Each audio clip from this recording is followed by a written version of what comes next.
2026 சட்டமன்ற தேர்தல் இதுவரை கண்டிடாத தேர்தல் போலிருக்கும் என்பது தெரிகிறது. இரு திராவிடங்களில் யார் வெற்றி பெறுவார்கள் என்பதை கணிக்க முடியாத நிலையில் இருக்கிறது. இப்போது தெரிய வந்திருக்கக்கூடிய கருத்து கணிப்பும் அப்படித்தான் சொல்கிறது. அதை பற்றிதான் இந்த பதிவில் பார்க்க போகிறோம்.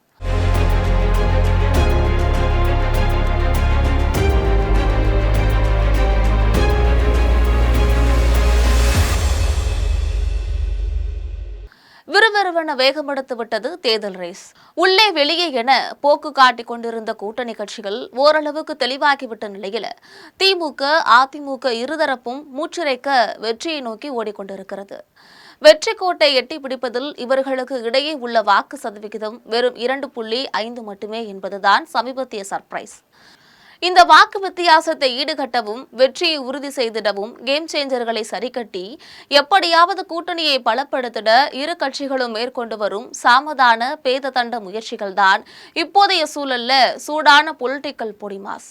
தமிழக அரசியல்ல தற்போது 4 முனை போட்டி நிலவுவதால இதுவரை தேர்தல் களம் ஆளும் கட்சியான திமுகவுக்கு சாதகமாக தான் இருக்கிறது. அதற்கேற்ப திமுக கூட்டணியை வீழ்த்தும் அளவுக்கு அதிமுக, பாஜக கூட்டணியும் பலம் இல்லாமல் காணப்பட்டது.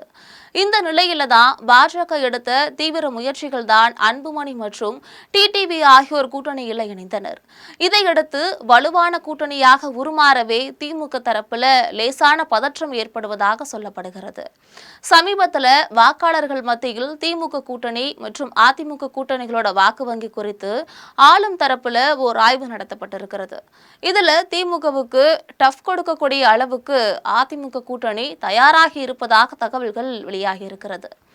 அந்த ஆய்வில் தமிழகம் முழுவதும் மொத்தமாக திமுக கூட்டணியில திமுகவுக்கு 26.5%, காங்கிரசுக்கு 3.03%, சிபிஎம்முக்கு 0.35%, சிபிஐக்கு 0.49%, பிசிகவுக்கு 1.43%, மக்கள் நீதி மையத்திற்கு 0.42%, வேல்முருகன், கொங்கு ஈஸ்வரனின் உள்ளிட்ட பிற கட்சிகளுக்கு 0.53% என மொத்தமாக 32.6% வாக்குகள் கிடைக்கும் என்று எதிர்பார்க்கப்பட்டிருக்கிறது. அதேபோல அதிமுக கூட்டணியில அதிமுகவுக்கு 24.17%, அன்புமணி பாமகவுக்கு 2.28%, பாஜகவுக்கு 2.12%, அமமுகவுக்கு 1.15%, வாசன் உட்பட இதர கட்சிகளுக்கு 0.45% என மொத்தமாக 30.17% ஓட்டுகள் கிடைக்கும் என்று தெரிவிக்கப்பட்டிருக்கு. இந்த இரு கூட்டணிகள் பெரும் மொத்த ஓட்டு சதவிகிதத்தின் வித்தியாசம் 2.43% மட்டுமே. இதன்படி பார்த்தால் அதிமுக கூட்டணியை விட திமுக கூட்டணி சுமார் 2.5% ஓட்டுகள் வித்தியாசத்தில் முந்துகிறது. இதனைத் தொடர்ந்துதான் இரு கூட்டணிகளின் தரப்பிலும் வெற்றிக்கு தேவைப்படக்கூடிய அந்த 2.5% வாக்குகளை பெறுவதில் தீவிர முயற்சிகளை மேற்கொண்டு வருகின்றன. குறிப்பாக பார்த்தோம் என்றால் இன்னும் கூட்டணியில் இணையாத சீமான், ராமதாஸ், பிரேமலதா உள்ளிட்ட கேம் சேஞ்சர்களை தங்களுடைய பக்கம் இழுக்க அல்லது இவர்களை வைத்து எதிர்தரப்புக்கு கடும் சேதாரத்தை ஏற்படுத்த இரு தரப்புகளும் தீவிர முயற்சிகளில் ஈடுபட்டு. இது தவிர எடப்பாடி படுவேகமாக தேர்தல் வாக்குறுதிகளில் ஒரு பகுதியை வெளியிட்டார். மேலும் ஒவ்வொரு தொகுதியிலும் இருக்கக்கூடிய பலவீனங்களை சரி செய்ய தனி டீம் அமைத்து கண்காணிப்பு பணிகளிலும் இறங்கியிருக்காரு. இன்னொரு பக்கம் தேமுதிக, புதிய தமிழகம், பாமக, ராமதாஸ் ஆகிய கட்சிகளை கூட்டணிக்குள்ள கொண்டு வருவதற்கான ஏற்பாடுகளை பாஜக மிக தீவிரமாக மேற்கொண்டு வருகிறது.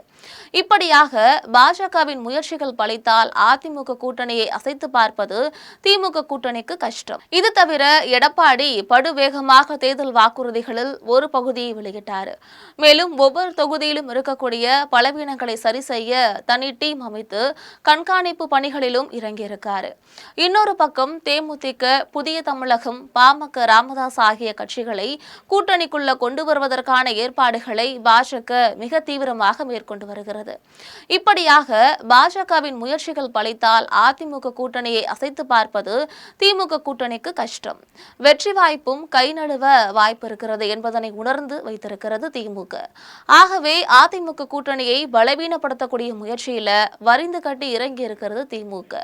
இதற்காக தேவைப்படக்கூடிய கட்சி நிதி, தேர்தல் செலவு ஆகியவற்றை திமுக தரப்புல பார்த்துக் கொள்வதற்காக ஒரு எம்பி மூலமாக ராமதாஸ் தரப்புக்கு சொல்லப்பட்டிருக்கிறது. என்னதான் மாம்பழம் சின்னம் அன்புமணி வசம் இருந்தாலும் களத்தில் அன்புமணிக்கு எதிராக ராமதாஸ் நெஞ்சுருக்கி பேசக்கூடிய பேச்சுகள் மூலமாக பாமக வாக்குகளை உடைக்க முடியும் என திடமாக நம்புகிறது திமுக. இது தவிர அரசியல் சார்பில் சில அறிவிப்புகளை வெளியிட்டு கூடுதல் வாக்குகளை பெறும் முயற்சியிலும் இறங்கியிருக்கிறார் ஸ்டாலின். அதாவது மகளிர் உரிமை தொகை உயர்வு, இலவச வைப்பை திட்டம், தங்க பத்திரம் திட்டம் என பல கவர்ச்சிகரமான திட்டங்களை தேர்தல் அறிக்கையில் இடம்பெற வைப்பதற்கான ஆலோசனையில ஈடுபட்டிருக்கிறாங்க திமுக தலைமை. இதையெல்லாம் தாண்டி தாவேக தலைவர் விஜய்க்கு எதிராக சீமானை நினைத்த போதெல்லாம் திமுக கொம்பு சீவி விடுகிறது எனவும், சீமானுடன் டச்சில் இருக்கக்கூடிய திமுகவின் நெருங்கிய அதிகார மையம் ஒருவர் எக்காரணத்தை கொண்டும் அதிமுக பக்கம் சாய்ந்து விடாதீர்கள், உங்களுக்கு வேண்டியதை நாங்கள் செய்கிறோம் என தொடர்ந்து உறுதியளித்து வருவதாகவும் சொல்லப்படுகிறது. இப்படியான திமுக கட்சியின் வேலைகளை அறிந்து வைத்திருக்கக்கூடிய எடப்பாடி அதனை சமாளிக்க பல வியூகங்களை அமைத்து வகுக்கிறார். முதற்கட்டமாக வாக்காளர்கள் மத்தியில செல்வாக்குள்ள வேட்பாளர்களை மட்டுமே களத்தில் இறக்குவது என்று முடிவு செய்திருக்கிறார். சென்னையில் மொத்தமுள்ள 16 தொகுதிகளில் 7 தொகுதிகளை மட்டுமே கைப்பற்ற முடியும் என்பதை குறித்து வைத்திருக்கக்கூடிய எடப்பாடி வெற்றி வாய்ப்பு இருக்கக்கூடிய தொகுதிகளுக்கு ஏற்ப இப்போதே வேட்பாளர்களை தேர்வு செய்து வைத்திருக்கிறார்.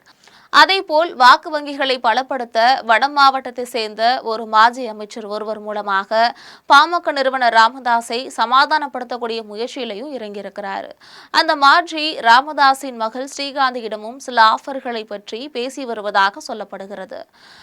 இதன் மூலமாக திமுக பக்கம் ராமதாஸ் செல்வதை தடுக்க முடியும் என நம்புகிறது. அதிமுக தேமுதிகவிடம் பல ஆஃபர்களையும் வெளியிட்டிருக்காங்க. இவை தவிர 8% வாக்குகளை வைத்திருக்கக்கூடிய சீமானை தங்களுடைய பக்கம் எப்படியாவது இழுத்து வந்துட வேண்டும் என்று திமுக, அதிமுக இரு தரப்புமே கடும் முயற்சிகளை மேற்கொண்டு வருகின்றன.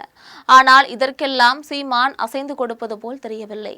திமுக, அதிமுக என்னும் இருபெரும் திராவிட கட்சிகளின் ஆதிக்கத்தில் 50 ஆண்டுகளுக்கு மேலாக தமிழகம் இருப்பதாக சொல்லப்பட்டாலும் இந்த இரு கட்சிகளின் வெற்றியை முடிவு செய்வது என்னவோ வெறும் 1.5% முதல் 2.5% வாக்குகள் தான்.